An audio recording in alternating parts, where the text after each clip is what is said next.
simple geometric V shape transformed into the most beautiful holiday spotlight look. All you need is some concealer to begin with, and I'm going to be using my favorite. This is the Milani concealer in the shade 145, which is warm beige. Take any thin brush. I'm using a nail art brush here, and I'm going to draw a line right in the center of my lid, and I'm drawing 2 more points from the socket to the lash line, forming a V shape.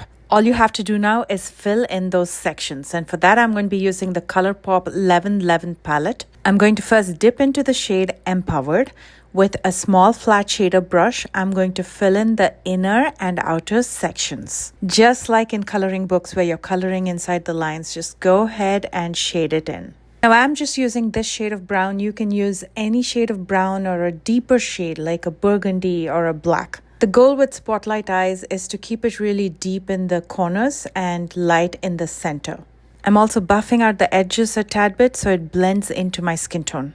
And for the center of the lid, I'm going to be using the shade Manifested. This is a gold shimmery shade. Now I'm just applying it dry with a flat shading brush. But an easier way to do it is to just wet it a little bit. You can wet your brush with some water or Fix Plus or any setting spray for that matter and apply it. Now that we've filled in all the sections, all you have to do now is blend over those lines that we drew at the very beginning. I'm just using the same brush, and just over that line, I'm going to smudge between the shadows. What that's going to do is it's going to combine the 2 shadows and give a beautiful transitional blend. And as you can see, that blend is seamless. That looks absolutely stunning. I'm going to deepen the outer corner and lighten the inner corner. So I'm going to dip into Divine, which is a deeper shade of brown. Again, with the flat shader brush, I'm going to start buffing it out in the very outer corner. I'm just using very little at a time and layering while I'm blending. When you do that, you get a clean blend. If you deposit a lot of product, sometimes blending becomes a nightmare. And to highlight the inner corner, I'm going to be using Balanced. Lighter shades in the inner corner draw a lot of light. They separate out the eyes and just make them appear bigger and brighter. Now for the center of the lid, I'm going to be using a shimmer. And that shimmer is the Super Shock Shadow called Ritz. This is again from ColourPop. I'm just pressing it in. Now again, you can use a glitter glue if you want more pigment payoff,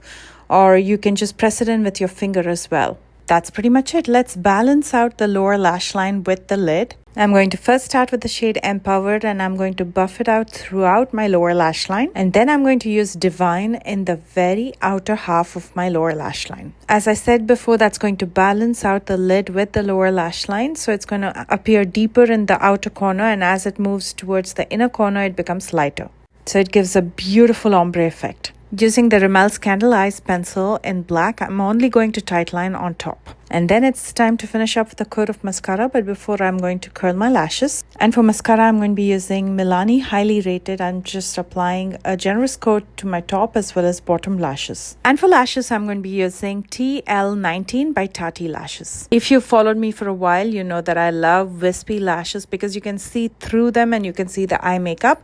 And I also like it to be winged out, so it makes the eyes look more elongated. And here is the finished eye look. As I said, your lids look more rounder and bigger, and that beautiful spotlight in the center attracts so much light. Overall, a stunning look for the holidays. I'm going to pair this with a beautiful lipstick, starting with a lip liner by Makeup Forever in Limitless Brown. This is such a beautiful, deeper nude brown shade and goes with so many lipsticks. I'm going to use it in the borders, and I'm going to lightly shade it inward so it flows in with the lipstick that I'm going to be using. And I'm going to fill in my lips with the Laura Geller Jelly Balm Lip Tint in the shade Figure Than Life. These Jelly Balm lipsticks are so comfortable on the lips and they look so beautiful. And here is the finished look. Now, how simple and easy was that to create, and it looks so professional. I hope you enjoyed this tutorial. Please leave a comment and let me know your thoughts on this look. And if you enjoyed this tutorial, please don't forget to thumbs up and subscribe if you haven't already. In the description box right below this video, you'll find links to my social media and links to all the products that I used today. You can also click on the View Products link, which is embedded within this video on the left bottom corner. I love you guys so much, and I will see you soon with a brand new one. Bye guys.